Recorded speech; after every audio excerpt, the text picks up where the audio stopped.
आपका जवाब नहीं, मैं आपके सारा जवाब दूंगा। हाँ नहीं, मैं ये कहा कि डंडे को कई नाम से जाना जाता है। डंडे को गोदी भी कहते हैं, ठीक है, डंडे को गोदी भी कहते हैं, डंडे को बेंत भी कहते हैं, डंडे को लाठी भी कहते हैं। मैंने उन सब चीज़ों के नाम लिए कि किसान उसको लेकर आवे, उसमें झंडा लगाना है, उसको लेकर आवे किसान। झंडे हम सबको दे सकते हैं ट्रॉली में, ठीक है, उसको बांधने का काम भी आ जाता है। यहाँ पे जो ट्रॉली बनती है ये कहा है हमने, वो तो मैं रस्सी भी कहे हूँ, तो रस्सी का मतलब ये होगा कि तो रस्सी किसी को बांधने के लिए जब रस्सी झंडा बांधने का काम आती है। ये तो सारी चीज़ गाँवों में होती है और ये एक सरल भाषा है। उनको पता नहीं लगता, उनको ये लगता है कि झंडे डंडे सब वहीं मिल जाएंगे। हमने उनको कहा कि वो लेकर आना भाई, क्योंकि लेकर आओगे तो उनको झंडे फटाफट दे देते हैं ट्रॉली में, अपना वो बांध लेते हैं उसको। आप पहले गांव में जाओ, गांव की पहले जो पृष्ठभूमि है उसको देखो क्या क्या सिस्टम है। सीधे आदमी रहते हैं हमारे गांव के सब। ये तो कई दिन पहले कह दिया था उनको, ये 25 तारीख का थोड़ा है, ये तो 4-5 दिन पहले कह दिया था कि अपना भाई इंतजाम करना। उसको तिरपाल कहा हमने, पन्नी कहा, पुराल कहा। अब आप पुराली को ये कहोगे जी तो पुराली प्रतिबंधित चीज़ है, ये तो बैन है जिसे जलावेंगे। ये सारी चीज़ें उनको बताई है। बरसात से बचने का, सर्दी से बचने का जो सामान है वो कहा था कि वो लेकर आना, अपने खाने पीने का राशन लेकर आना, पानी लेकर आना, ये सारी चीज़ किसानों को कही। हाँ, ये कहा था सर। नहीं, लाल किला नहीं था, लाल किला नहीं था, ना लाल किले पे कोई झंडा फहराने का हमारा वो है, ना लाल किले पे कोई झंडा फहरा सकता। जिसने झंडा फहराने की कोशिश करी उसका इलाज करो, आप भी करो, हम भी करेंगे, सरकार भी करेगी। ऐसे कैसे कर देगा कोई तिरंगे को, कोई अपमान कैसे कर देगा? और तिरंगा वहाँ का वहीं है।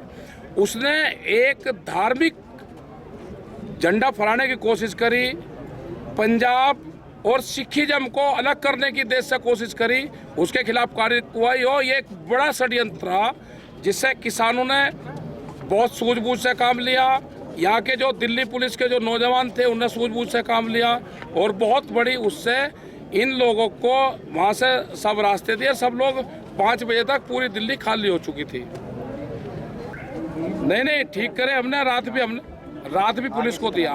और जिन लोगों ने ट्रैक्टर चढ़ाने की पुलिस पे कोशिश करी, जिन लोगों ने यहाँ पे करा है, उनको ये आंदोलन भी छोड़ना पड़ेगा, ये स्थान भी छोड़ना पड़ेगा, ठीक है। और हम उनके खिलाफ कार्रवाई भी करवाएंगे। जिम्मेदारी और किसकी है? जिम्मेदारी पुलिस भी लेगी, इसकी जांच होगी।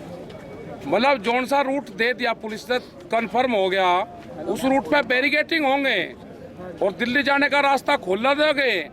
ये एक साजिश किसने रची है? मतलब दिल्ली किसने जाने दिया किसानों को? इसकी भी तो जांच हो जानी चाहिए ना पूरी। हाँ, जौन सा रास्ता ओरिजिनल रास्ता था जिस पर वो किसान जा रहा था, ठीक है, उस पर तो पक्की बैरिकेटिंग है। उस पर अपनी फोर्स भी रखोगे, उस पर वाटर कैनन भी रखोगे, उस पर सारी चीज रखोगे, जो लिखित में रास्ता दे रखा है उस पर सारी चीज रखोगे, और वहाँ पे कुछ नहीं रहेगा। ये तो बहुत बड़ा गणित है। इसका गणितबाज कौन है? इससे बात करनी है हमें। आपको मिले कहीं तो बताइए कि जिम्मेदारी पुलिस भी लेगी, इसकी पुलिस भी लेगा, प्रशासन भी लेगा और संगठन भी लेगा। अरे मैं किसानों को बुला कर लाया, किसानों को सुरक्षित घर भेजा, ठीक है, हमारी जिम्मेदारी है सब, और प्रशासन की भी जिम्मेदारी है, इसमें सबकी जिम्मेदारी है। कोई नहीं बचेगा इसमें से। अच्छा, 60 दिन मीठे मीठे गप और एक दिन कड़वा होगा सर, तू कौन सा करेगा? बचेगा कोई नहीं इसमें से। इस मकड़ जाल में कोई नहीं बचेगा। हाँ, चीज है वो भी गलत चीज है, नहीं होना चाहिए। अगर कोई पुलिस पर हाथ उठा रहा है, पुलिस तो हमारे भाई है, हमारे ही परिवार से है। और कल पुलिस का पहला अधिकार था झंडे का, दूसरा किसान का था। ये जो इस तरह के जो सोच के लोग हैं, उन लोगों की पूरी जांच होनी चाहिए। फुटेज होगी, उनके खिलाफ कार्रवाई करो।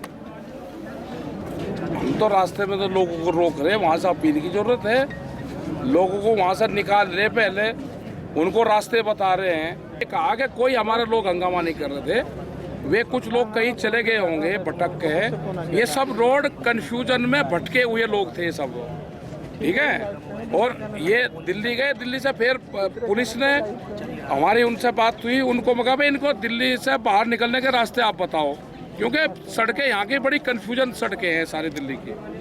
हाँ, जो लोग शांति से अपने घर चले गए तो उनको कहे भी ना कि भाई आप आए और शांति से चले गए। कितने किसानों के ट्रैक्टर टूटे वो तो दिखाया नहीं किसी ने भी, कितनी गाड़ियाँ तोड़ी है वो तो दिखाया नहीं। क्या शांतिपूर्ण तरीके से लोग जा रहे।